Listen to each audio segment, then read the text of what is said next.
Today I want to talk about signs a person is self-aware and signs a person is not self-aware.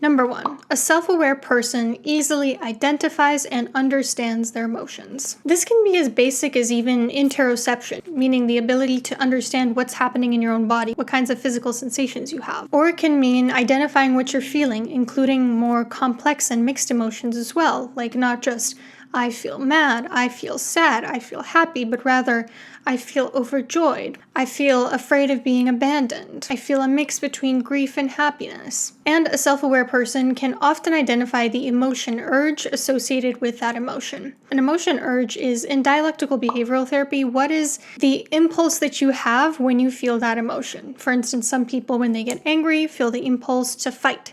Some people when they feel sad feel the impulse to retreat. When you feel an emotion, you can understand what it is you're feeling, how you're feeling it in your body, and what it's wanting you to do. So that's part of both emotional intelligence and also self-awareness, is you understand yourself, you understand your own emotions. You can also go through the effective process of deciding what you want to do with that emotion. Do you want to express it? Do you want to express it in this way? Do you want to express it in that way? Depending on your goal in the situation, you're able to look at what your different options are and pick the one that's going to suit you best. People who are self-aware, they can kind of just press pause on their emotions and they can acknowledge, you know what?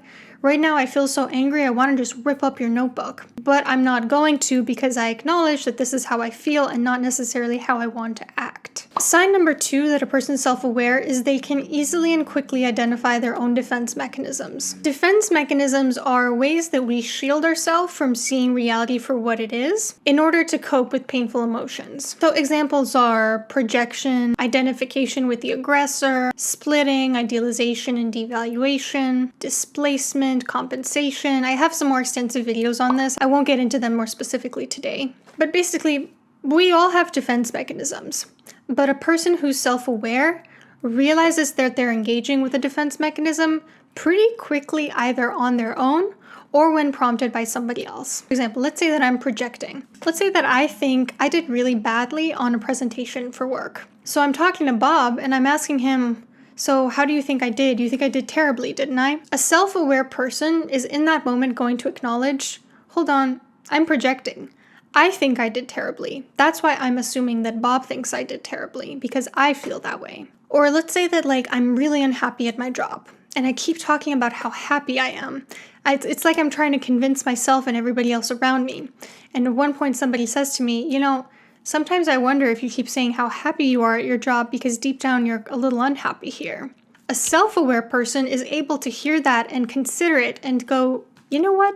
There might be some truth to that. Whereas a person that's not self-aware is going to be very quick to reject that theory. Number 3, self-aware people have a very good sense of how they're perceived by others. They have a realistic view of what others think of them. It's neither overinflated nor overly critical. They don't have to necessarily agree. If somebody's always telling them, oh my God, you're so beautiful, and they feel insecure, they can feel insecure while also holding, okay, I think I move through the world in a way where others perceive me as attractive because that's the evidence I've accumulated.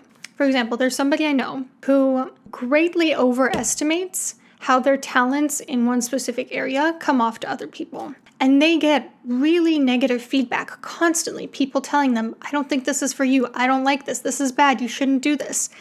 And they don't have the self-awareness to consider that information, to consider, you know what?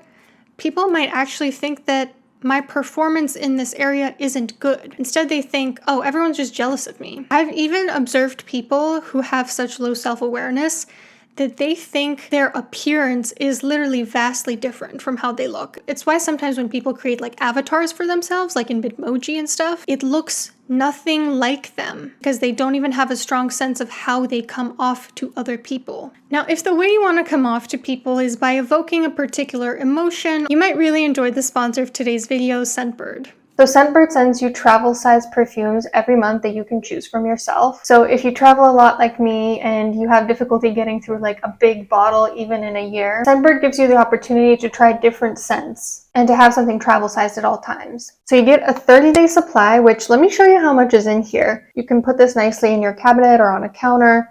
But when you unlock it, you can see how much is in here. This one is milk. So I got Milk Expressive by Commodity. Milk has notes of milk, skin musk, mahogany, and tonka bean. Transcendent by Catherine Malandrino, which has notes of rose, cashmere musk, sandalwood, watery greens, and dewy fruits. Amazon Rainforest by Sanctuary, which has notes of dew-kissed mandarin, black pepper, geranium, vetiver, and rainwater accord. And Sunsets in Capri by Glasshouse Fragrances, which has mandarin, peach, lily, amber, and musk. So like I said, this is a 30-day supply, and you can get the very first fragrance for just $8, and then after that it's $16.95 per month. And this is for bottles that sometimes cost $300, $500. I really love that you can take the quiz on their website to figure out what sorts of scents you are into, because they have so many options that I wouldn't even know where to start without the quiz. 700 fragrances to be exact. So if you want to give Scentbird a try, use my code DrAnna55 for 55% off your first month at Scentbird. That's DRANA 55. That's just $8, so quite the steal. Thank you so much to Scentbird, and let's get back to the topic. Sign number 4 that a person is self-aware is they have a strong grasp of their weaknesses as well as their strengths. You know that dreaded interview question?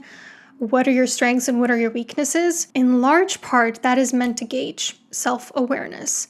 Because people who are low in self-awareness either don't have a strong sense of what their weaknesses are, or will try to frame their weaknesses as strengths, and it's very transparent. A self-aware person can go deep with it, and they can explain exactly what they could improve and what steps they're taking to improve in that area. And also they understand what they bring to the table, what their strong suits are. A self-aware person is neither very self-flagellating nor very grandiose, where they don't think they have any weaknesses. Number 5, a self-aware person takes responsibility when necessary. They take responsibility for their emotions, meaning they don't blame their emotions on other people. They take responsibility for their thoughts, meaning they don't project on other people. And they take responsibility for their actions, meaning they don't perceive themselves as having an external locus of control, that somebody else is to blame for the actions they take. And because they can take responsibility for their actions, they can also take responsibility for the ways in which they err. So they can apologize swiftly and effectively when they do make a mistake. A person who's self-aware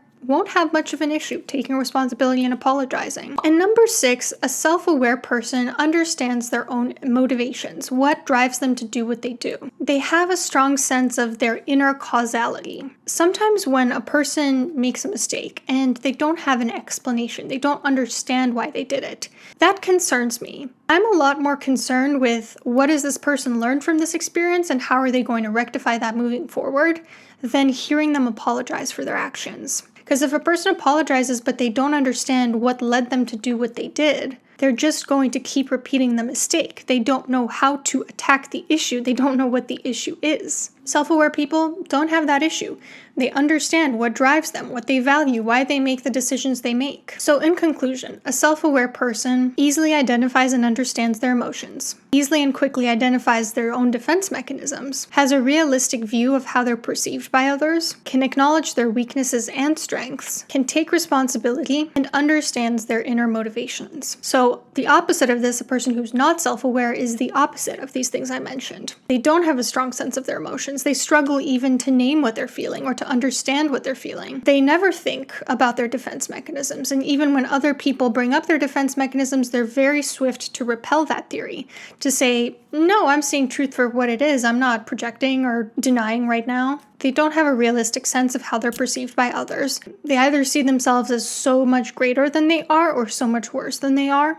They don't have a strong sense of their strengths or their weaknesses more commonly. They're kind of in denial about their weak spots. They can't take responsibility when necessary because they don't understand themselves. They don't understand why they feel, think, or act the way that they do. And they don't understand their own motivations. They don't introspect enough to understand what leads them to take certain actions, which means they're fated to keep repeating the same actions over and over again. If this is a topic you want to learn more about in order to gain better connection with people, you might really enjoy the Connection course, where I have over 4 hours of lectures. Now, gaining self-awareness is obviously a very long and arduous process, so Not going to be able to fix that with a YouTube video. If you've related to any of these signs of low self-awareness, it is absolutely something that you can work on. I recommend therapy as always. And if you found that you're surprisingly self-aware, then good job, congrats. Don't forget to check out Scentbird in the links below, and I will see you soon.